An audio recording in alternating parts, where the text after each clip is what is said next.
இரட்சகரும் மீட்பருமாகிய கர்த்தராகிய இயேசு கிறிஸ்துவின் நாமத்தில் உங்கள் யாவரையும் அன்போடு வாழ்த்தி வரவேற்கிறேன். இயேசு கிறிஸ்துடைய சமாதானமும் கிருபையும் சதா காலங்களிலும் உங்கள் யாவரோடு இருக்கும்படியாகவும் நான் வாழ்த்தி வரவேற்கிறேன். கர்த்தர் உங்களை எல்லா விதத்திலும் ஆசீர்வதித்து பெருக பண்ணுவார் என்று சொல்லி நான் அதிகமாய் விசுவாசிக்கிறேன். ஏனென்று சொன்னால் ஆண்டவராய் இயேசு கிறிஸ்து சொல்லியிருக்கிறார், நீ விசுவாசித்தால் தேவனுடைய மகிமை காண்பாய் என்று சொல்லி. என் அன்பு தேவ பிள்ளைகளை, இன்னைக்கு அநேகருடைய வாழ்க்கையில அதிகமாய் எதிர்பார்க்கிற ஒன்று, அதிகமாய் தேவைப்படுகிற ஒன்று சமாதானம் தான். இன்னைக்கு அநேகருடைய வாழ்க்கையில சமாதானம் இல்லாம ஒரு நிம்மதியை இழந்தவர்களைப் போல சந்தோஷத்தை இழந்தவர்களாய், சந்தோஷத்துல சமாதானம் இல்ல, நிம்மதியில சமாதானம் இல்ல, குடும்ப வாழ்க்கையில சமாதானம் இல்ல, இப்படி ஏதோ ஒரு விதத்துல சமாதானத்தை இழந்தவர்களாக முடங்கி கிடக்கிறார்கள். இன்னைக்கு அநேகருடைய வாழ்க்கையில சமாதானம் இல்லாததுனால முடங்கி கிடக்கிறீங்க. ஒரு விதமான மன உளைச்சல், இன்னைக்கு மன உளைச்சலுக்குள்ள அநேகர் இருக்கிறீங்க. இந்த மன உளைச்சல் நீங்குவதற்கு நிமித்தமாக ஒரு சமாதானம் உண்டாகிறது. இன்னைக்கு சமாதானம் இல்லாததுனாலே ஒரு மன உளைச்சல் அதிகமாய் காணப்படுகிறது. அநேக காரியங்களை சரியாக நடப்பிக்க முடியவில்லை. பதட்டம், ஒரு பதட்டமான சூழ்நிலை. காரணம் என்னன்னா சமாதானம் இல்லை. தன்னுடைய நிலைப்பாட்டிலே ஒரு சமாதானம் இல்லை. தான் எடுத்த ஒரு தீர்மானத்தில சமாதானம் இல்லை. சிந்தனையில சமாதானம் இருக்கான்னு சொன்னா குழப்பமான ஒரு சூழ்நிலை, குழப்பமான பதில், குழப்பமான முடிவுகள். சில நேரங்களில் சரியான முடிவு எடுக்க முடியல. இப்படி ஏதோ ஒரு விதத்துல சமாதானம் இல்லாத ஒரு சூழ்நிலையில அநேகர் வாழ்ந்து கொண்டிருக்கிறாங்க. தங்கள் வாழ்க்கையில சமாதானத்தை இழந்து, பணம் இருக்கு, பதவி இருக்கு, பட்டம் இருக்கிறது, ஆஸ்தி இருக்கிறது, அந்தஸ்துகள் இருக்கிறது, இப்படி ஒரு கூட்டம் இருக்கிறார்கள். அவர்களுக்கும் சமாதானம் இல்லை. பதவி, பட்டம், பணம், ஆஸ்தி, அந்தஸ்து இல்லாமல் வறுமை நிலையிலும் ஏழ்மை நிலையிலும் இருக்கிறவர்களுக்கும் சமாதானம் இல்லை. இப்படிப்பட்ட சூழ்நிலையில் இருக்கிறவர்களுக்கும் இன்னைக்கு அநேகர் சமாதானம் இல்லாமல் இருக்கிறார்கள்.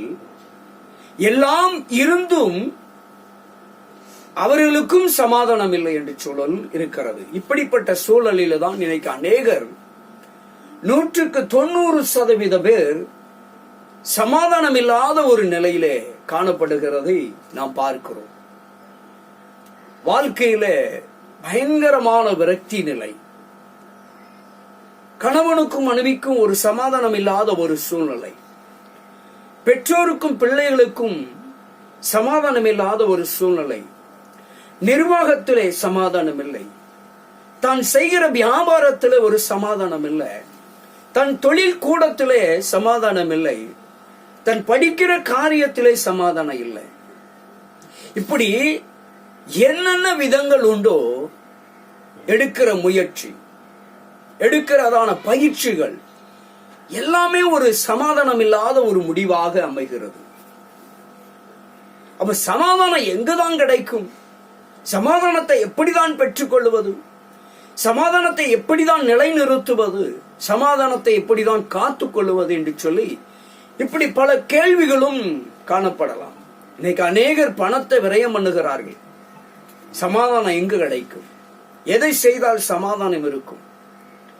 என்ன பண்ணினால் சமாதானம் கிடைக்கும் என்று சொல்லி பல முயற்சிகள். எவ்வளவோ ஊழியம் செய்கிறோம், ஊழியக்காரர்களுக்கு சமாதானம் இல்லை. என்னெல்லாமோ செய்து பார்க்கிறோம், உபவாசம் போட்டு பார்க்கிறோம், எல்லா விதத்திலும் சமாதானம் இல்லாத ஒரு சூழ்நிலை. பாருங்க, ஆரோக்கியத்துல சமாதானம் இல்லை, சரீரத்துல சமாதானம் இல்லை, வருமானத்துல ஒரு சமாதானம் இல்லை, எவ்வளவுதான் வந்தாலும் மனநிறைவு இல்லை, வந்தாலும் மனநிறைவு இல்லை, வராயிட்டாலும் ஒரு சமாதானம் இல்லை. இப்படி ஏதோ ஒரு விதங்களில் எங்கேயோ ஒரு இடத்துல ஒவ்வொரு மனிதனுக்குள்ளும் தனிப்பட்ட ஒரு சூழலிலே சமாதானமில்லாத ஒரு நிலையில் காணப்படுகிறதை நாம் பார்க்கிறோம். பார்க்கிற பொழுது, பழகுகிற பொழுது சந்தோஷமாய் இருக்கிறது போல அநேகர் வெளிப்படுத்திக் கொள்ளுகிறார்கள். ஆனால் அவர்களை தனியாக அழைத்து உட்கார வைத்து பேசினால் அவருடைய வாழ்க்கையில விரக்தி தான் முன்னிறுத்தப்படுகிறது, விரக்தி தான் வெளிப்படுகிறது. சமாதானமான ஒரு பதில் இருக்குமா, சமாதானமான ஒரு பேச்சு இருக்குமா என்று சொன்னால் இருக்காது. காரணம், ஏதோ ஒரு விதத்துல விரக்தி அடைந்து, சோர்வடைந்து, தளர்ந்து போயிருக்கிறார்கள். ஏமாற்றம், தோல்விகள், இப்படி ஏமாற்றத்தினால் சமாதானத்தை இழந்து, தோல்வியினால் சமாதானத்தை இழந்து, பொருளாதாரத்தினால் சமாதானத்தை இழந்து, கடன்னால சமாதானத்தை இழந்து, வியாதியினால சமாதானத்தை இழந்து இன்னைக்கு தவிக்கிற மக்கள் ஏராளம் பேர் இருக்கிறார்கள். இன்னைக்கு அப்படிப்பட்டவர்களுக்கு தான் இயேசு சமாதானத்தை கொடுக்க வல்லவராகவே இருக்கிறார். ஏனென்று சொன்னால் பரிசுத்த வேதத்திலே இயேசு கிறிஸ்துவுக்கு சமாதானக்காரனர், சமாதானத்தின் பிரபு என்று சொல்லி பரிசுத்த வேதம் நமக்கு சுட்டி காட்டுகிறதை பார்க்கிறோம். தீர்க்கதரிசி ஏசாயா மூலியமாக நமக்கு அறிவிக்கப்பட்டிருக்கிறதை நாம் பார்க்கிறோம். அவர் சமாதானத்தின் பிரபு, சமாதானத்துக்கெல்லாம் பிரபுவாக காணப்படுகிறார். அப்ப அந்த பிரபுவினால், அந்த சமாதானத்தின் காரணரால மாத்திரமே ஒரு மனிதனுக்கு எல்லா விதத்திலும், எல்லா சூழ்நிலையிலும் சமாதானத்தை கொடுக்க முடியும். சிலர் நினைக்கிறார்கள் நிறைய சம்பாதித்தால் நிம்மதியா வாழ்ந்து விடலாம், சந்தோஷமாய் வாழ்ந்து விடலாம், சமாதானமாய் வாழ்ந்து விடலாம் என்று சிலர் நினைக்கிறார். சிலர் கிடைத்தது போதும், இருக்கிறதிலே சந்தோஷப்பட்டுக் கொள்ள வேண்டும் என்று சொல்லி ஓடிக்கொண்டே இருக்கிறார்கள். அதிலும் அவர்களுக்கு சமாதானம் இல்லை. இப்படி பல விதங்களிலே, பல ரூபங்களிலே மனிதர்கள் சமாதானத்தை இழந்தவர்களாக, ஏதோ ஒரு சூழல், ஏதோ ஒரு காரணம் அவர்கள் சமாதானத்தை இழப்பதற்கு, அவர்களை விட்டு சமாதானம் தூரமாய் நிற்பதற்கு ஏதோ ஒரு காரணம் அவர்களை அழுத்திக் கொண்டிருக்கிறது. ஏதோ ஒரு அழுத்தத்தின் நிமித்தமாக அவர்கள் சமாதானத்தை இழந்தவர்களாக காணப்படுகிறார்கள். என் அன்பு தேவச்சனமே, என் அன்பு தேவ பிள்ளைகளே, ஏதோ ஒரு விதமான சூழ்நிலையிலே அழுத்தத்தினால், மன விரக்தியினாலே, மன சோர்வினாலே, மன உளைச்சலினால் நீங்கள் சமாதானத்தை இழந்தவர்களைப் போல் இருக்கலாம். ஆண்டவராகிய இயேசு கிறிஸ்து உங்களுக்கு சமாதானத்தை கொடுக்கிறதற்கு வல்லவராகவே இருக்கிறார். அவர் சமாதானத்தின் பிரபு என்று பரிசுத்த வேதம் சொல்லுகிறது. பவுலடிகளார் அநேக இடத்துல நிருபங்களை எழுதுகிற பொழுது, தொடங்குகிற பொழுதே அப்படி சொல்லுவார், கர்த்தராகிய இயேசுவினுடைய சமாதானமும் கிருபையும் என்று சொல்லி இந்த சமாதானத்தை முன்னிறுத்துவதை நாம் பார்க்கிறோம். ஏனென்று சொன்னார், எல்லா தனிப்பட்ட தனி மனிதனுக்குமே முதலாவது தேவைப்படுகிறது என்று சொன்னால் சமாதானமான ஒரு சூழ்நிலை. அலுவலகத்திலே சமாதானம் வேண்டும், வேலை பார்க்கிற இடத்திலே சமாதானம் வேண்டும், வேலை செய்கிற இடத்திலே, வேலை செய்கிற காரியத்தில் ஒரு சமாதானம் வேண்டும். நாம படிக்கிற காரியங்களிலே, படிக்கிற பள்ளியிலே, கல்லூரியிலே ஒரு சமாதானம் வேண்டும். தொழில் செய்கிறோம், பிசினஸ், பல விதமான பிசினஸ், சமாதானம் வேண்டும் என்று நினைக்கிறோம். நமக்கு ஒரு நல்ல சமாதானமான முடிவாக இருக்காதா? நாம எதிர்பார்த்த முடிவுகள் கிடைக்காதா? அப்படி கிடைக்காத பட்சத்திலே சமாதானத்தை இழந்து விடுகிறோம். இப்படி ஏதோ ஒரு விதத்தில் சமாதானம் தடைப்பட்டு கொண்டிருக்கிறது, தூரமாய் கொண்டிருக்கிறது. அப்ப இந்த சமாதானத்தை பெற்றுக்கொள்ளணும்னா ஒரு வழி இருக்கிறது. அதுதான் இயேசு. அந்த இயேசு கிறிஸ்து தான் ஒரு மனிதனுக்கு பூரணமான சமாதானத்தை கொடுக்க முடியும்.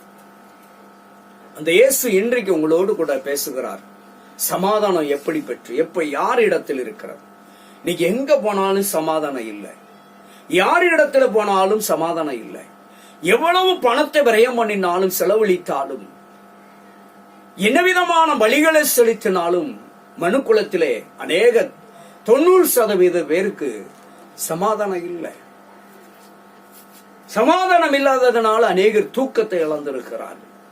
தூக்கமின்மையினாலே, தூக்கம் இல்லாததனாலே பலவிதமான உபாதைகள் சரீரத்தில், பல உபாதைகளினால் ஏற்படுகிறது. என்ன உபாதைகளினால் என்ன உண்டாகிறது? பலவிதமான பொருள் செலவுகள் ஏற்படுகிறது, பொருள் நஷ்டங்கள். அப்ப பாருங்க, ஏதோ ஒரு விதத்துல ஏதோ ஒன்று நடந்து கொண்டே தினந்தோறும் தொடர்ந்து தொடர் சைக்கிள் போல, சங்கிலி தொடர் போல ஏதோ ஒரு பிரச்சனை தொடர்ந்து நடந்து கொண்டே இருப்பதனாலதான் இந்த சமாதானமும் தொடர்ந்து நமக்கு நஷ்டமாய் கொண்டே இருக்கிறது. சமாதானத்தை தொடர்ந்து இழந்து கொண்டு போகக்கூடிய காரணம் இதுதான். மன அழுத்தம்,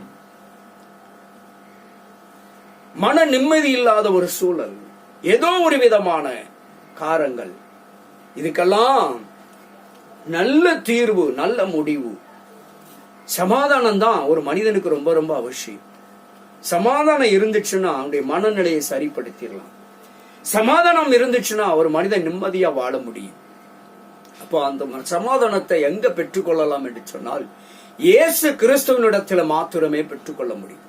ஏனென்றால் சமாதானத்தின் காரணே அவர்தான், சமாதானத்தின் பிரபுவும் அவர்தான். ஏனென்று சொன்னால், ஒரு பொருள் நம்ம வாங்கணும்னு ஆசைப்பட்டோம் அப்படின்னா, அந்த பொருள் எங்கே கிடைக்குமோ அங்க போய் கேட்டால் மாத்திரம்தான் வாங்க முடியும். வேற எங்க கிடைத்தாலும் கிடைக்காது. எந்த இடத்திலே கிடைக்கும் என்று சொல்லி இருக்கிறார்களோ அந்த இடத்துக்கு போனால் சரியாக அந்த இடத்துல போய் நம்ம வாங்கி கொள்ள முடியும். அதே போலதான் சமாதானத்தை எங்கே வாங்கி கொள்ளலாம், சமாதானத்தை எங்கே பெற்றுக் கொள்ளலாம் என்று சொன்னால், சமாதானத்தின் பிரபுவினிடத்தில் வந்தால் மாத்திரம்தான் சமாதானத்தை பெற்றுக்கொள்ள முடியும். என்று சொன்னால் ஏசாயா 9:6 சொல்லுகிற பொழுது அவர் சமாதான பிரபு என்று முடிக்கிறார். அப்ப சமாதான பிரபுவினிடத்தில் வந்தால் மாத்திரம்தான் சமாதானம் கிடைக்கும். சமாதானத்தின் காரணரிடத்திலே வந்தால்தான் சமாதானம் பெற்றுக்கொள்ள முடியும். அப்போ இயேசுதான் சமாதானத்தின் காரணர், இயேசு கிறிஸ்துதான் சமாதானத்தின் பிரபு.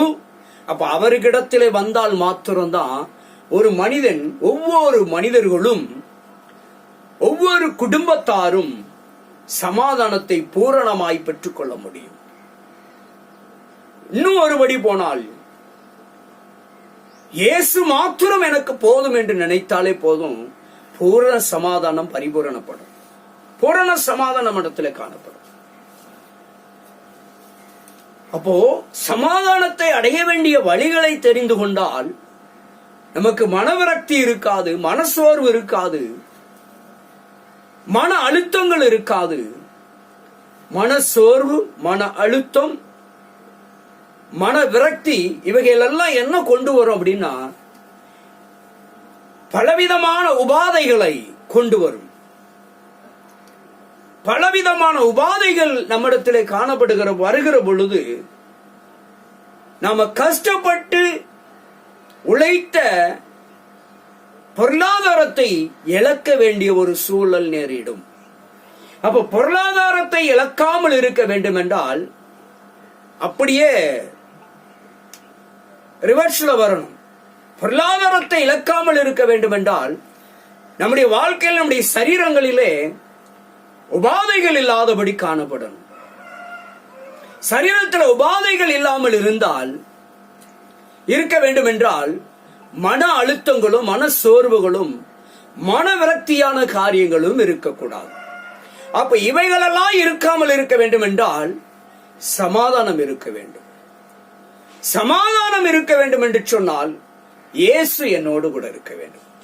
இப்படிதான் மேலும் கேளுமாக நம்ம பிரயாணம் பண்ணினால் எங்கே சுற்றினாலும் இயேசு கிறிஸ்துவினிடத்துல தான் வந்து நிற்கிறோம். அப்போ அவர்தான் சமாதானத்தின் பிரபு, அவர்தான் சமாதானத்தின் காரணம். அதனால் என் அன்பு தேவ சனமே, என் அன்பு தேவ பிள்ளைகளே, கர்த்தருக்கு பிரியமானவர்களே, சமாதானத்தின் காரணரை நீங்கள் உறுதியாய் பற்றி கொண்டால் அவர் உங்களுடைய உபாதைகளை எல்லாம், சரீரத்தில் காணப்படுகிற பேர்பட்ட உபாதைகளாயிருந்தாலும் பக்க விளைவுகளாயிருந்தாலும் அவர் சுகமளிக்க வல்லவராயிருக்கிறார். இன்னைக்கு ஆரோக்கியம் இல்லாததுனால சமாதானம் இல்லை, சமாதானத்தை இழந்து நிற்கிறோம்.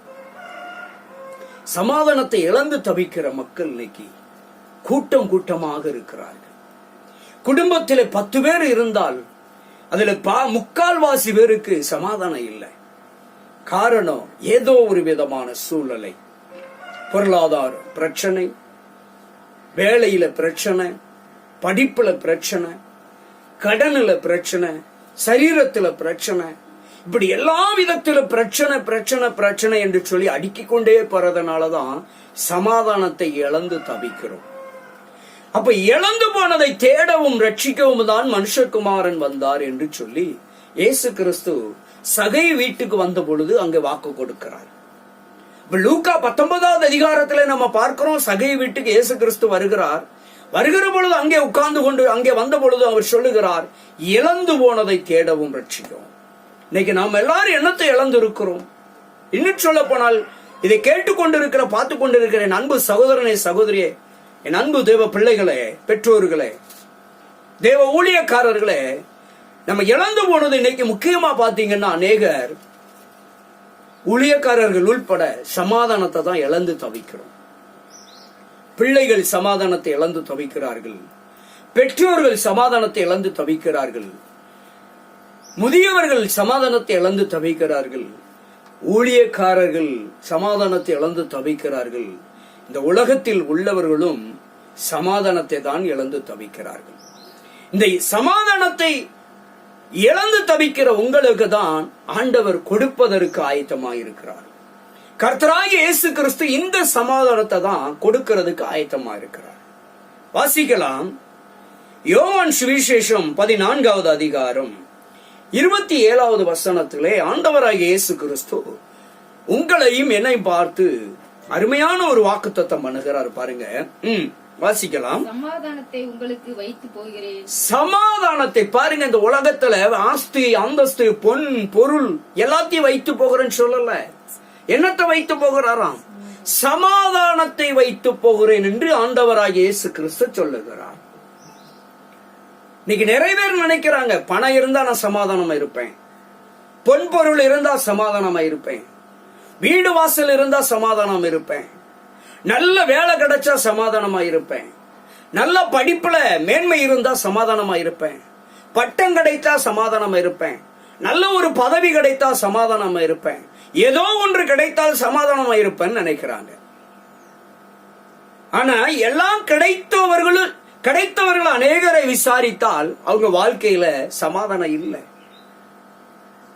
அந்த பணம் சமாதானத்தை கொடுக்க முடியல, பதவி சமாதானத்தை கொடுக்க முடியல, பட்டம் சமாதானத்தை கொடுக்க முடியல, ஆஸ்தி அந்தஸ்து சமாதானத்தை கொடுக்க முடியல, பொன்னும் பொருளும் ஆஸ்தியும் அந்தஸ்தும் பதவி உயர்வுகளும் எதுவுமே இந்த உலகத்துல சமாதானத்தை கொடுக்க முடியல.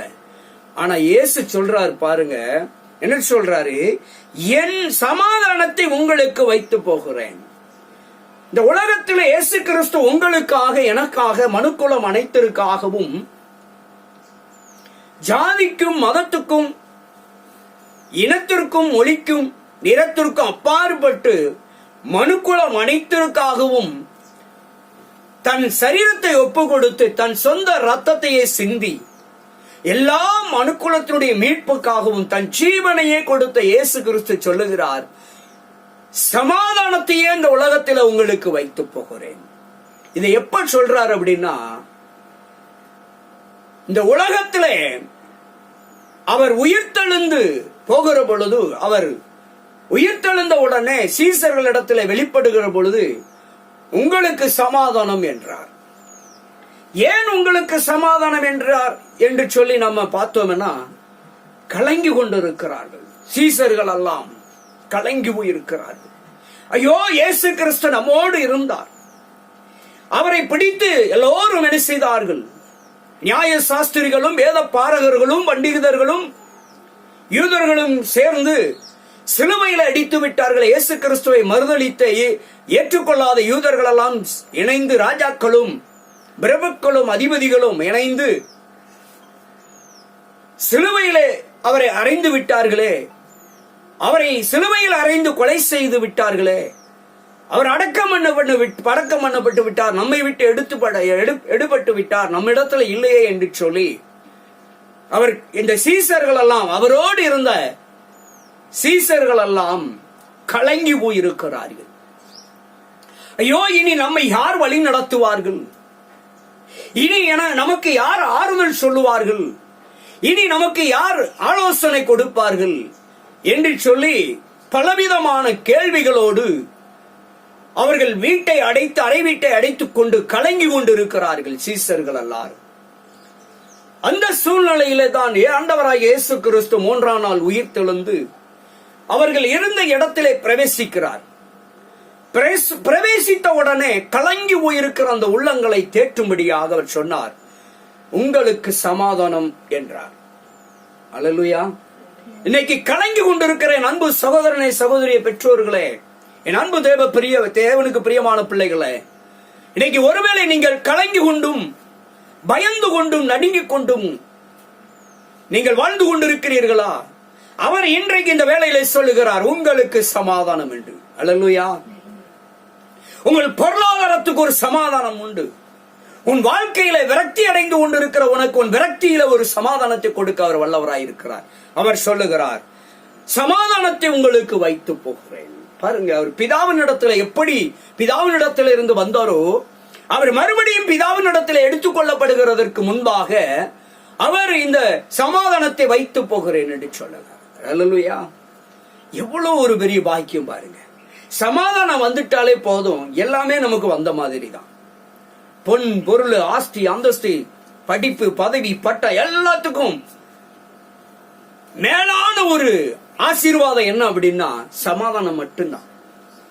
இன்னைக்கு நிறைய பேர் ஆசீர்வாதம் அப்படின்னு பொன்னையும் பொருளையும் ஆஸ்தியும் அந்தஸ்தையும் பணத்தையும் தான் ஆசீர்வாதம் என்று சொல்லி, இது மட்டும்தான் ஆசீர்வாதம் என்று சொல்லி நினைத்துக் கொண்டு போதித்துக் கொண்டும் இருக்கிறார்கள்.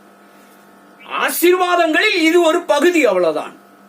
பொன் பொருள் ஆஸ்தி அந்தஸ்து வீடு வாசல் பணம் பதவி பட்டம் இதெல்லாம் ஆசீர்வாதம் என்ற வார்த்தைக்கு இது ஒரு பகுதி, அவ்வளவுதான். ஆசீர்வாதத்தில் இது ஒன்று. இது மட்டும்தான் ஆசீர்வாதம் என்று சொல்லுவது தவறானது. ஆசீர்வாதம் என்று சொன்னால் சுகம் ஆசீர்வாதம் தான், ஆரோக்கியம் ஆசீர்வாதம் தான், பரிசுத்தம் என்பது ஆசீர்வாதம் தான், ஆண்டவரை பிரியப்படுத்த கூடிய மனநிலையிலே செயல்படுவது ஒரு ஆசீர்வாதம், நிம்மதியாக வாழ்வது ஒரு ஆசீர்வாதம். இன்னைக்கு அநேகருக்கு தூக்கம் இல்லை, நல்ல தூங்குறதே ஒரு பெரிய ஆசீர்வாதம். பலவீனத்தோடு வாழ்க்கை நாள் முழுவதும் கடந்து போய் கொண்டிருக்கிறார்கள். அந்த பலவீனம் நீங்குவது ஒரு பெரிய ஆசீர்வாதம். இப்படி ஆசீர்வாதத்துடைய அளவு, ஆசீர்வாதத்தின் எல்லை நீண்டு கொண்டே இருக்கிறது.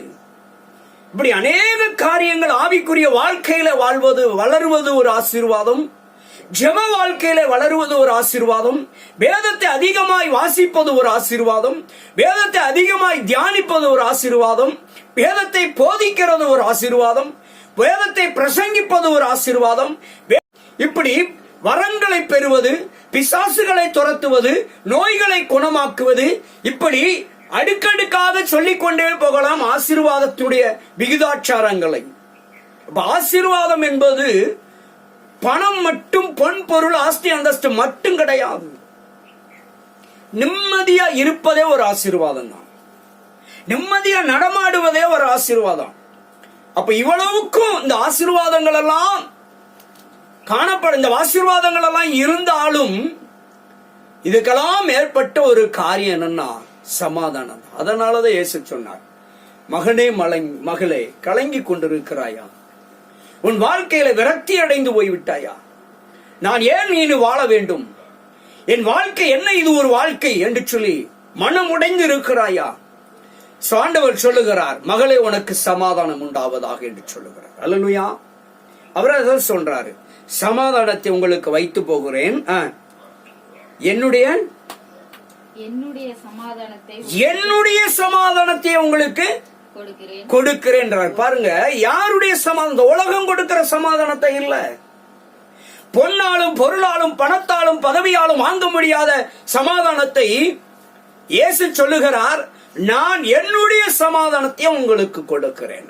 இலவசமாய் கொடுக்கிறார். இயேசு கிறிஸ்து கொடுக்கிற சமாதானம் இலவசம். இந்த உலகம் கொடுக்கிறது எல்லாமே விலை உள்ளது. இந்த உலகம் நம்முடைய கரத்திலே கொடுக்கிறது, நமக்கு கொடுக்கிறது, நாம் அனுபவிக்கும்படியாக கொடுக்கப்படுகிற எல்லாத்துக்கும் ஒரு விலைக்கிரயம் இருக்கிறது. ஆனால் இயேசு கொடுக்கிற எல்லாமே இலவசம். அல்லேலூயா. அவர் எல்லாமே நமக்கு ஃப்ரீ கிட்டாக தான் கொடுக்கிறார், இலவசமாக கொடுக்கிறார். ஆண்டவர் கொடுக்கிறது இலவசம். ஆனா இந்த சமாதானத்துக்கு ஒரு விலைக்கரை இருக்கு. இந்த உலகத்தில் உள்ள எந்த பொருளாலும் எந்த ஒரு காரியத்தாலும் விலைக்கரை செலுத்த முடியாது. ஆனா அந்த விலைக்கரையத்தை தான் இயேசு தன் சொந்த ரத்தத்தையே கொடுத்திருக்கிறார். அல்லேலூயா. இந்த உலகம் கொடுக்க முடியாத சமாதானத்தை நீங்களும் நானும் பெற்றுக் கொள்வதற்கு வேண்டிய விலைக்கரையத்தை ஆண்டவராகிய இயேசு கிறிஸ்து கல்வாரி சிலுவையிலே தன் சொந்த ரத்தத்தையே விலைக்கரையமாய் சிந்தி விட்டார், கொடுத்து விட்டார். அல்லேலூயா. அவர் விலைக்கரையம் செலுத்தி விட்டபடியினாலே அவர் சொல்லுகிறார், இலவசமாய் நான் உங்களுக்கு கொடுக்கிறேன் என்னுடைய சமாதானம், என்னுடைய சமாதானத்தை உங்களுக்கு வைத்து போகிறேன் சொன்னவர், என்னுடைய சமாதானத்தையே நான் உங்களுக்கு கொடுக்கிறேன். இந்த உலகம் கொடுக்கிற, உன் உறவு கொடுக்கிற, உன் சொந்தங்கள் கொடுக்கிற சமாதானத்தை இல்ல. இந்த உலகத்துல யாரு கொடுத்த எந்த ஒரு சமாதானத்துக்கும் நிரந்தரம் இருக்குமா என்று சொன்னால் நிரந்தரம் இருக்காது. 10 நாள் சந்தோஷமா இருப்பாங்க, சமாதானமா இருப்பாங்க. அப்புறம் ஏதாவது ஒரு காரணத்தை காட்டி சண்டை போட்டு போயிடுவான், இல்லைன்னா கோவித்து கொண்டு போய் விடுவார்கள், சமாதானம் சீர்கட்டு போய்விடும். ஆனால் இயேசு கிறிஸ்து சொல்லுகிறார், எல்லா காலத்திலும் உன்னை விட்டு பிரிக்க முடியாத என்னுடைய சமாதானத்தை நான் உனக்கு கொடுக்கிறேன் சொல்லுகிறார். அல்லேலூயா. இயேசு கொடுக்கிற சமாதானத்தை மட்டும் ஒரு நாள் நம்ம இழக்கவே முடியாது, இழந்து போக முடியாத அந்த சமாதானத்தை தான் நீங்களும் நான் பெற்றுக்கொள்ள வேண்டும். இந்த உலகத்திலே சமாதானம் எங்கே இருக்கிறது என்று சொன்னால் இயேசு கிறிஸ்துவின் இடத்தில் இருக்கிறது. எந்த கடையிலும் எந்த வியாபார ஸ்தலத்திலும் வாங்க முடியாது. இயேசு கிறிஸ்துவனுடைய பாதையிலே இயேசு கிறிஸ்துவிடத்தில் வருகிற பொழுது உங்களுக்கும் எனக்கும் இலவசமான ஒரு சமாதானம் கிடைக்கிறது. சமாதானத்தை அவர் கொடுக்க வல்லவராகவே இருக்கிறார். வியாதியிலே சமாதானத்தை கொடுக்கிறார், வறுமையிலே சமாதானத்தை கொடுக்கிறார், வெறுமையிலே சமாதானத்தை கொடுக்கிறார், உன் கடன் பிரச்சனையிலே சமாதானத்தை கொடுக்கிறார், திருமண காரியத்திலே சமாதானத்தை கொடுக்கிறார், குழந்தை பாக்கிய காரியத்திலே சமாதானத்தை கொடுக்கிறார், மருத்துவர்களால் கைவிடப்பட்ட சூழ்நிலையிலே இயேசு தன் சமாதானத்தை கொடுக்கிறார். மகனே மகளே, இயேசு உனக்கு சமாதானத்தை கொடுக்கிறார். கணவன் மனைவிக்குள்ளே இருக்கிற விரிசல் காரியங்களிலே ஆண்டவராகிய இயேசு கிறிஸ்து ஒரு தெய்வீக சமாதானத்தை கொடுக்கிறார். சமாதானம் எங்கே இருக்கிறது என்று சொன்னால் இயேசு கிறிஸ்துவின் இடத்துல இருக்கிறது. அல்லேலூயா. அவர் சொல்றாரு பாருங்க, அடுத்து சொல்றாரு, உலகம் கொடுக்கிற பிரகாரம் நான் உங்களுக்கு கொடுக்கவில்லை, உங்கள் இருதயம் கலங்காமலும் பயப்படாமலும் இருப்பதாக என்று சொல்லி, நம்முடைய இருதயத்தினுடைய கலக்கங்களும் நம்முடைய இருதயத்திலே காணப்படுகிற பயங்களும் நீங்கும்படியான சமாதானத்தை தான் இயேசு கிறிஸ்து கொடுக்கிறார். அல்லேலூயா. ஒவ்வொரு மனிதனுக்கும் ஒவ்வொரு குடும்பத்திலும் பலவிதமான கலக்கங்களும் பயங்களும் காணப்படுகிறது. அநேகருக்கு பொருளாதாரத்திலே கலக்கங்கள் இருக்கிறது, திருமண காரியத்திலே கலக்கம், குழந்தை பாக்கியத்திலே கலக்கம், வாய்ப்பே இல்லை என்று மருத்துவர்கள் சொல்லுகிறார்கள். இப்படி ஏதோ ஒரு விதத்திலே பயமும் கலக்கமும் கலந்து சமாதானத்தை இழந்து வாடுகிற, வியாதியை குணமாக்கவே முடியாது, வாழ்நாள் முழுவதும் இதை அனுபவித்துதான் ஆக வேண்டும், வாழ்நாள் முழுவதும் நீ மாத்திரை சாப்பிட்டே தான் ஆக வேண்டும் என்று சொல்லி இப்படி ஏதோ ஒரு விதத்திலே மருத்துவர்கள் பயங்காட்டி கலக்கத்தையும் பயத்தையும் உண்டு பண்ணி, இந்த உலகம் கொடுக்கிற சமாதானம் பயமும் கலக்கம் இருக்கும், தற்காலிகமான சமாதானம். இந்த உலகம் கொடுக்கிறது தற்காலிகமான சமாதானம் தான். கொடுத்ததை புடுங்கிட்டா சமாதானம் போச்சு. அப்போ ஏதோ ஒரு விதத்தில் இந்த உலகம் கொடுக்கிற சமாதானம் தற்காலிகமானது என்பதனாலதான் இயேசு அழகாக சொல்லுகிறார், இந்த உலகம் கொடுக்கிற பிரகாரம் அல்ல, நான் கொடுக்கிற சமாதானம் என்னுடைய சமாதானம், அது நீங்கவே நீங்காது, என்னுடைய சமாதானத்தை நான் கொடுக்கிறேன், உலகம் கொடுக்கிற பிரகாரமாக இல்லை.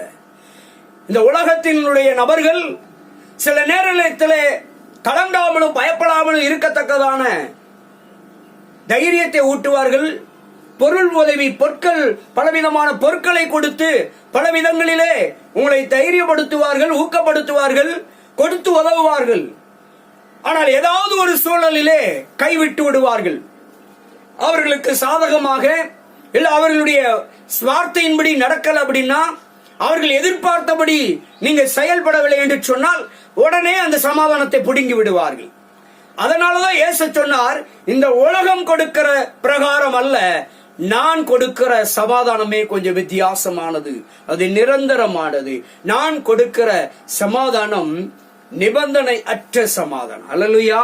அது நிரந்தரமான சமாதானம். அது நிம்மதி நிறைந்த, சந்தோஷம் நிறைந்த, மகிழ்ச்சி நிறைந்த, ஆசீர்வாதம் நிறைந்த ஒரு தேவ சமாதானம் என்று இயேசு கிறிஸ்து சொன்னார். அதனாலதான் என்னுடைய சமாதானத்தை உங்களுக்கு கொடுக்கிறேன். அல்லேலூயா. சமாதானத்தை இழந்து வாடுகிறேன் சகோதரனே, சகோதரி, அன்பு தேவ பிள்ளைகளே, இயேசு உங்களுக்கு இன்றைக்கு சமாதானத்தை கொடுக்கிறார். உங்களுடைய காரியங்கள், உங்களுடைய திட்டங்கள், நீங்க வகுத்து வைத்திருக்கிற திட்டங்கள், தீர்மானங்கள் எல்லாவற்றிலும் தேவன் உங்களுக்கு சமாதானத்தை கொடுக்கிறார். உன் மன உளைச்சலிலே இன்றைக்கு இயேசு கிறிஸ்து சமாதானத்தை கொடுக்கிறார். மன விரக்தியான உன் வாழ்க்கையிலே இயேசு கிறிஸ்து, உன் பிள்ளைகளுடைய வாழ்க்கையிலே, உன் தனிப்பட்ட காரியத்திலே என் ஆண்டவராகிய இயேசு கிறிஸ்து அவருடைய சமாதானத்தை இந்த உலக பிரகாரமாக கொடுக்கிற பிரகாரம் அல்ல, இயேசு கொடுக்கிற நிரந்தரமான அன்பு நிறைந்த அந்த சமாதானம், பூரணமான சமாதானத்தை உங்களுக்கு கொடுக்கிறார். அல்லேலூயா. அவர் உன் பொருளாதாரத்திலே சமாதானத்தை கொடுக்கிறார், உன் வேலையிலே சமாதானத்தை கொடுக்கிறார், உன் அலுவலகத்திலே சமாதானத்தை கொடுக்கிறார், உன் அலுவலகத்திலே, உன் பணியிலே, உனக்கு இருக்கிற நெருக்கடியிலே இயேசு கிறிஸ்து உனக்கு சமாதானத்தை கொடுக்கிறார். அல்லேலூயா. அவர்தான் சொன்னார், என்னுடைய சமாதானத்தை நான் உனக்கு வைத்து போகிறேன். அல்லேலூயா. உன் அலுவலகத்தில் இயேசு தன் சமாதானத்தை வைக்கிறார், உன் குடும்பத்தில் இயேசு தன் சமாதானத்தை வைக்கிறார், உன் பிள்ளைகளிடத்தில் இயேசு தன் சமாதானத்தை வைக்கிறார். பிரிந்திருக்கிற பிள்ளைகளை, உன் பிரிவினைகளை நீக்கும்படியாக இயேசு சமாதானமான முடிவுகளை கொடுக்கும்படியாய் அவருடைய சமாதானத்தை உனக்கு அனுப்பி கொண்டிருக்கிறார். அல்லேலூயா. உன் பொருளாதாரத்திலே சமாதானம், கடனிலிருந்து மீண்டு வரும்படியான ஒரு சமாதானத்தை கர்த்தர் உனக்கு திறந்து, சமாதானத்தின் வழிகளை திறந்து கொண்டிருக்கிறார் தேவ பிள்ளையே. சமாதானம். உன் வேலையிலே, வருமானத்திலே உனக்கு சமாதானம், உன் பிள்ளைகளுடைய பிரச்சனைகளிலே சமாதானம், உன் வழக்குகளிலிருந்து, சண்டையிலிருந்து, பிரச்சனையிலிருந்து, எல்லை பிரச்சனை, இடப்பிரச்சனைகள், பலவிதமான பொருளாதார பிரச்சனைகளில் இருந்து தேவ சமாதானம் இப்பொழுது உனக்கு இயேசு கிறிஸ்து உனக்கு நேராக கொடுத்து கொண்டிருக்கிறார். ஹல்லேலூயா. இதோ தேவ சமாதானம் கடந்து வந்து கொண்டிருக்கிறது தேவ பிள்ளையே. என் அன்பு சகோதரனே, சகோதரி, என் அன்பு தேவ பிள்ளைகளே, அவருடைய சமாதானம் இன்னைக்கு உங்களுக்கு இலவசமாய் கொடுத்து கொண்டிருக்கிறார். அதான் சொன்னார், என்னுடைய சமாதானத்தை நான் உங்களுக்கு கொடுக்கிறேன். இந்த உலகம் கொடுக்கிற பிரகாரமாக அல்ல. இந்த உலகம் கொடுக்கிற பொழுது ஏதாவது ஒரு நிபந்தனை விதிக்கும். நாம அவர்களை திருப்திப்படுத்தல அப்படின்னா உடனே அந்த சமாதானத்தை பிடுங்கி விடுவார்கள். இந்த உலகம் நாம அவர்களை திருப்திப்படுத்திக் கொண்டே இருக்கணும்னு எதிர்பார்க்கு. கர்த்தரை திருப்திப்படுத்தணும், மனுஷனை இல்ல. கர்த்தரை திருப்திப்படுத்திக் கொண்டே இருந்தாலே போதும், சமாதானம் நீடித்த நாட்களாய் நிலைத்திருக்கும். அல்லேலூயா. என் அன்பு தேவ பிள்ளைகளே, சமாதானம் ஒவ்வொரு நாளும் நமக்கு இலவசமாய் கொடுக்கப்பட்டுக் கொண்டிருக்கிறது. நீங்களும் நானும் சமாதானத்தை இழந்திடக்கூடாது. சமாதானம் ஒவ்வொரு நாளும் நமக்கு இலவசமாய் கொடுக்கப்படுகிறது. அது இயேசுவின் இடத்தில் இருக்கிறது. ஏனென்றால் அவர் சமாதானத்தின் பிரபு, அவர் சமாதானக்காரன். அல்லேலூயா. அந்த சமாதானத்தை நீங்களும் நானும் அளவில்லாதபடிக்கு பெற்றுக்கொள்ள வேண்டும் என்று சொன்னார். இந்த உலகத்தில் எங்கும் கிடைக்காத ஒரு சமாதானம் இயேசு கிறிஸ்துவின் இடத்திலே கிடைக்கிறதா இருக்கிறது. என் அன்பு தேவ பிள்ளைகளே, சமாதானத்தை இழந்து வாடுகிற என் அன்பு சகோதரனை, சகோதரியை, பெற்றோர்களே, உங்களுக்கு இயேசு சொல்லுகிறார், என்னுடைய சமாதானத்தை இன்று நான் உங்களுக்கு கொடுக்கிறேன். இந்த உலகம் பிரகாரமாக அல்ல. இந்த உலகம் கொடுக்கிற சமாதானம் அவங்களை திருப்திப்படுத்தினா மட்டும்தான் நிலைச்சு நிற்கும். ஆனா இயேசு அப்படி சொல்றாரு, அப்படி இல்லை. இந்த உலகம் எப்படி திருப்தி அடைய வைக்கணும், அவங்களுக்கு சுயநலத்துக்கு ஒரு ஏண்டான காரியத்துல நீங்க திருப்திப்படுத்தி கொண்டே இருந்தா மட்டும்தான் அவங்க உடைய உடன்படிக்கையில உங்களோடு கூட நிலைத்திருப்பாங்க. அந்த சமாதானம் அது வரைக்கும் தான் நிலைத்திருக்கும். ஆனா இயேசு கிறிஸ்து அப்படி இல்லை. மரண பரியந்தம், இந்த உலகத்தின் முடிவு பரியந்தம் அவருடைய சமாதானம் உங்களுக்கு எனக்கு நிலைத்திருக்கும். அல்லேலூயா. அந்த சமாதான பிரபு மட்டும் நம்முடைய இல்லத்திலும் சரி, நம்முடைய உள்ளத்திலும் சரி நிரந்தரமாய் வந்தால் போதும். இந்த சமாதானம் நிரந்தரமாய் நம்மோடு கூட இருந்து நம்முடைய வாழ்க்கையிலே எல்லாவற்றிலும் சமாதானம் வெளிப்படும். பொருளாதாரத்திலே, வருமானத்திலே, சுகத்திலே, ஆரோக்கியத்திலே, சௌக்கியத்திலே, எல்லாவற்றிலும் தேவ சமாதானத்தை நீங்களும் நானும் இலவசமாய் பெற்றுக்கொள்ள முடியும்.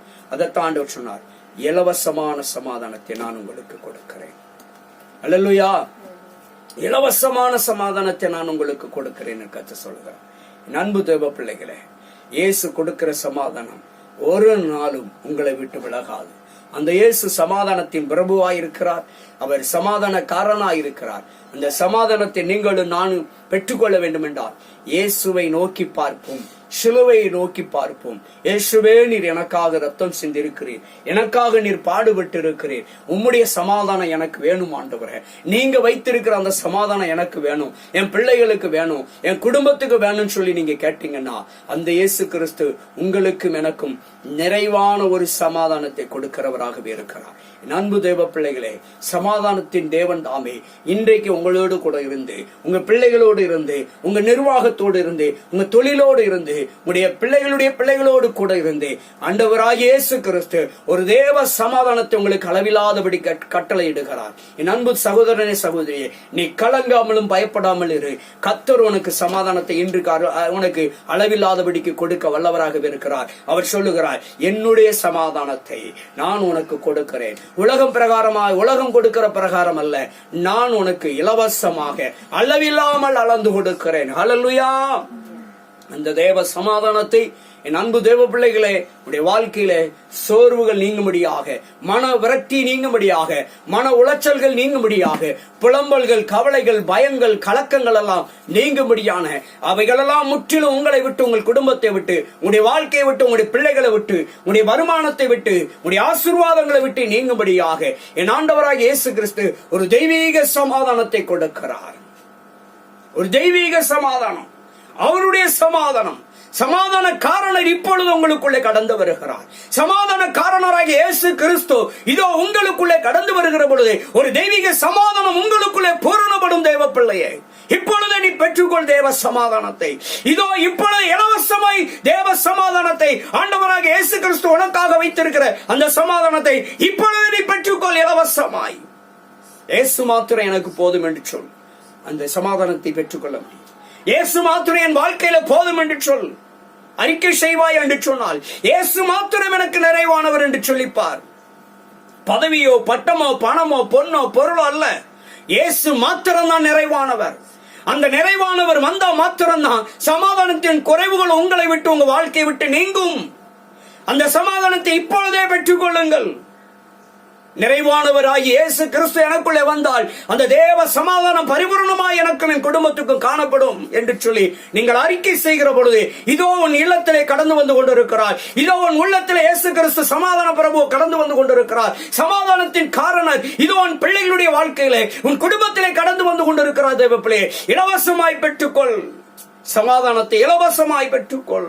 அவர் உனக்கு கல்வாரி சிலுவையிலே தன் சொந்த ரத்தத்தை சிந்தி விளக்கரையும் செலுத்தி விட்டார். நீ விளக்கரையும் செலுத்த வேண்டிய அவசியம் இல்லை. இந்த உலகம் பிரகாரமான சமாதானம் அல்ல, தேவ சமாதானம், கர்த்தராகிய இயேசு கிறிஸ்து கொடுக்கிற சமாதானத்துக்கு இலவசம், பணம் கிடையாது. இலவசமாய் பெற்றுக்கொள். இப்பொழுது இயேசுவே, நீர் எனக்குள்ளே வாரும், என் இல்லத்திலே வாரும், என் குடும்பத்துக்குள்ளே வாரும் என்று சொல்லி அழைக்கிற பொழுது இதோ சமாதானம் கடந்து வருகிறது. தேவ பிள்ளையே, உன் வாழ்க்கையில விரக்தி மறைந்து கொண்டிருக்கிறது, உன் வாழ்க்கையில புலம்பல்கள் மறைந்து கொண்டிருக்கிறது, இது உன் வாழ்க்கையில கலக்கம் நீங்கி கொண்டிருக்கிறது, பயம் நீங்கி கொண்டிருக்கிறது. இதோ தேவ சமாதானம் கடந்து வந்து கொண்டிருக்கிறது. தேவ பிள்ளையே, இப்பொழுதே நீ பெற்றுக்கொள். தேவ சமாதானம் பூரணப்படுவதாக என்னுடைய வார்த்தை சொல்லுகிறார். என்னுடைய சமாதானத்தை உனக்கு வைத்து போகிறேன். அவர் சமாதானம் உங்களுக்காக வைக்கப்பட்டிருக்கிறது. பெற்றுக்கொள்ளுங்கள். பணமும் இன்றி, விலையுமின்றி இலவசமாய் பெற்றுக்கொள்ளுங்கள். ஏசாயா 55:1 சொல்லுகிற பொழுது சொல்லுகிறார், ஓ தாகமாயிருக்கிறவர்களே, வாங்கி பருகுங்கள். இலவசமாய், பணம் கிடையாது, விலை கிடையாது, இலவசம். இலவசமாய் வாங்கிக் கொள்ளுங்கள் என்று அழைக்கிறார். அவர் விளக்கரை செலுத்திட்டாரு.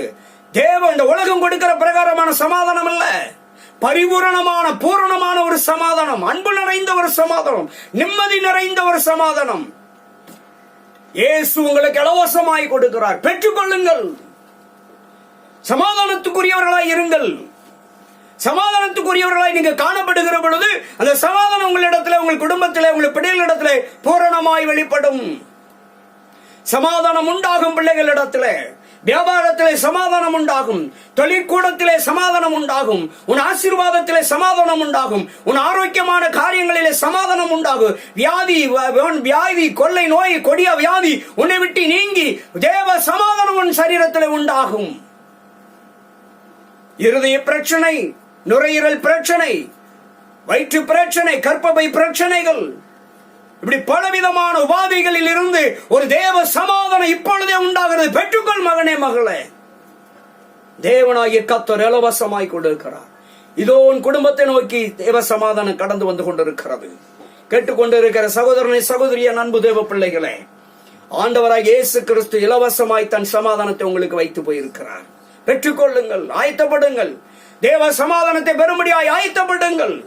இந்த உலகத்தை நோக்கி ஓடிக்கொண்டிருக்கிற ஜனமே, ஒரே ஒரு நிமிஷம் தேவனை நோக்கி பார். தேவ சமாதானத்தை பெற்றுக்கொள்ள முடியும். தேவ சமாதானத்தை இலவசமாய் நீங்கள் அடைய முடியும். இப்பொழுதே பெற்றுக்கொள்ளுங்க. அவர் சொல்லிட்டாரு, என்னுடைய சமாதானத்தை நான் உங்களுக்கு வைத்து போகிறேன். பெற்றுக்கொள்ளுங்கள். ஆண்டவராகிய இயேசு கிறிஸ்துவினுடைய சமாதானமும் கிருபையும் சதா காலங்களில் உங்களுக்கு நிறைவாகும்படியாக நான் வாழ்த்தி ஆசீர்வதிக்கிறேன். ஒரு விஷயம் ஆண்டவரை நோக்கி பார்ப்போம். கிருபை நிறைந்த பரிசுத்தமுள்ள பரலோக பிதாவே, மனவேதனையோடும் துக்கத்தோடும் புலம்பல்களோடும் மன உளைச்சல்களோடும் மன அழுத்தத்தோடும் மனபாரத்தோடும் கவலையோடும் கலக்கத்தோடும் துன்பத்தோடும் துயரத்தோடும் கண்ணீரோடும் இருக்கிற ஆண்டவரே, உம்முடைய அன்பு பிள்ளைகளை ஒரு விசை கண்ணோக்கி பாரும் ஆண்டவரே. ஒரு நிமிஷம் கண்ணோக்கி பாருங்கப்பா. ஒரே ஒரு விஷயம் கண்ணோக்கி இந்த கால வேளையில நீ நோக்கி பாரும் ஆண்டவர். இந்த தருணத்துல இந்த செய்தியை கேட்கிற பார்க்கிற உடைய பிள்ளைகளுக்கு ஒரு விஷயம் இந்த தருணம் மனமிறங்கி ஆண்டவரே, உடைய பிள்ளைகளுக்கு ஒரு தேவ சமாதானம் இலவசமாய் கிடைக்க முடியாது. இப்பொழுதே உடைய சமாதானம் இறங்கட்டும் ஆண்டவரே. உடைய பிள்ளைகளிடத்துல, உடைய பிள்ளைகளுடைய வாழ்க்கையில, குடும்பத்தில ஆண்டவரே, ஒரு தேவ சமாதானம் இப்பொழுதே இறங்கட்டும் ஆண்டவரே. பிள்ளைகள் சமாதானம் அடையட்டப்பா. தன் வாழ்க்கையில் இருக்கிற விரக்தியெல்லாம் நீங்கும்படியாய், மன உளைச்சல்கள் நீங்கும்படியாய், மன அழுத்தங்கள் மாறும்படியாக தகப்பனை இப்பொழுது ஒரு தேவ சமாதானம் உண்டாகட்டும் ஆண்டவரே. நல்ல முடிவுகளை எடுக்கும்படியாக, நல்ல தீர்மானத்தை எடுக்கும்படியான ஒரு சமாதானம் உண்டாகட்டும் ஆண்டவரே. கடனிலிருந்து, வியாதியிலிருந்து, வறுமையிலிருந்து, வெறுமையிலிருந்து, தரித்திரத்திலிருந்து, கண்ணீரிலிருந்து, கவலையிலிருந்து, வேதனையிலிருந்து ஆண்டவரே ஒரு தெய்வீக சமாதானம் பெற்றுக்கொள்ளட்டும் ஆண்டவரே. விடுதலை பெற்று, ஒரு ஆரோக்கியத்தை பெற்று, சுகத்தை பெற்று, சௌக்கியத்தை பெற்றுக்கொண்டு, நிம்மதியான வாழ்க்கையை பெற்றுக்கொண்டு சமாதானத்தில் பாதையிலே கடந்து செல்ல உதவி செய்யுங்கப்பா. உம்முடைய சமாதானம் எப்பொழுது அவர்களுக்குள் அடங்கி வரட்டும் ஆண்டவரே. அவருடைய தொழிலை ஆசீர்வதிங்க, வியாபாரங்களை ஆசீர்வதிங்கப்பா. நல்ல ஆரோக்கியத்தை கொடுங்க ஆண்டவரே. பிரிந்திருக்கிற பிள்ளைகள் ஒன்று சேர்ந்து வாழும்படியான ஒரு தேவ சமாதானத்தின் ஆலோசனைகள் கடந்து வரட்டும் ஆண்டவரே. தேவ சமாதானம் கடந்து வரட்டும்பா. பெற்றுக்கொள்ளட்டும் ஆண்டவரே. குழந்தை பாக்கியத்தில் ஒரு சமாதானம் உண்டாகட்டும் ஆண்டவரே. திருமண காரியத்தில் ஒரு சமாதான உடன்படிக்கை ஏற்படட்டும் ஆண்டவரே. திருமண காரியத்துடைய தடைகள் நீங்க ஒரு சமாதானம் உண்டாகட்டும் ஆண்டவரே. வீடு வாசல்களை ஏற்படுத்தி தருவீராக. வீடு வாசல்களை நிம்மதியாய் கட்டி முடித்து குடியேறும்படியாக ஆண்டவரே, அதில் இருக்கிற எல்லா பிரச்சனைகளும் போராட்டங்களும் ஐயா மாறும்படியான ஒரு சமாதானம் உண்டாகட்டும் ஆண்டவரே. வியாதியிலிருந்து, வறுமையிலிருந்து, வெறுமையிலிருந்து, தரித்திரத்திலிருந்து ஒரு ஆண்டவரே ஒரு விடுதலை பெற்று ஒரு சமாதானத்தை காண உதவி செய்யுங்க ஆண்டவரே. கர்த்தாவே உமக்கு ஸ்தோத்திரம். ஆசீர்வதிங்கப்பா. ஒரு தெய்வீக சமாதானம் எல்லாவற்றிலும் பெற்றுக்கொள்ள, வருமானத்திலே, தொழிலிலே, விவசாயத்திலே ஆண்டவரே அவர்கள் போட்ட திட்டங்கள், தீர்மானம், எதிர்பார்ப்புகளில், எதிர்காலத்தின் காரியங்களில் எல்லாம் ஒரு தேவ சமாதானத்தின் முடிவுகள் கடந்து வரட்டும். தெய்வீக சமாதானம் வெளிப்படட்டப்பா ஆண்டவரே. நீர் ஆசீர்வதியும் ஆண்டவரே. நன்மைகளை செய்வீராக. அற்புதம் செய்யுங்கப்பா. ஒரு அதிசயத்தை செய்து அவர்களுடைய வாழ்க்கையில சமாதானம் உண்டாகட்டும் ஆண்டவரே. மன அழுத்தங்கள் எல்லாம் மாறி போகட்டும் ஆண்டவரே. நீங்கி போகட்டும். மன அழுத்தங்கள் எல்லாம் நீங்கி போகட்டும் இயேசுவின் நாமத்தினாலே. மன சோர்வுகள், அசதிகள் எல்லாம் நீங்கி போகட்டும் இயேசுவின் நாமத்தினாலே. மன கவலைகள் எல்லாம் நீங்கி போகட்டும் ஐயா. தகப்பனே, மன வருத்தங்கள் நீங்கி போகட்டும் ஐயா. கவலையும் பயமும் கலக்கங்களும் இயேசுவின் நாமத்தினால நீங்கி ஒரு சமாதானத்தை பெற்றுக் கொள்ளட்டும் இயேசுவின் நாமத்தினாலே. சமாதானத்தையே அவர்களுக்கு சிரசில வைத்து சுவைக்கிறேன். பெற்றுக்கொள்ளட்டும் ஆண்டவரே. இப்பொழுதே நீர் அளவில்லாதபடிக்கு பூரணப்படுத்த முடியாது. ஆண்டவராகிய இயேசு கிறிஸ்துவின் நாமத்தில் ஆசீர்வதித்து பிதா குமாரன் பரிசுத்த ஆவியானவர் நாமத்தினாலே ஆரோக்கியமும் சௌக்கியமும் ஆண்டவரே விடுதலையும் சுகமும் ஆண்டவரே கட்டுகள் அறுக்கவும் நுகத்தை அறுக்கப்பட்டு நுகம் முறிக்கப்பட்டு ஒரு விடுதலை ஆசீர்வதிக்கப்பட்ட ஒரு வாழ்க்கை நிம்மதியான சமாதானம் உள்ள வாழ்க்கை வாழ முடியாய் இயேசு கிறிஸ்துவின் நாமத்தில் ஒப்பு கொடுத்து செபிக்கிற நல்ல பிதாவே ஆமென். God bless you.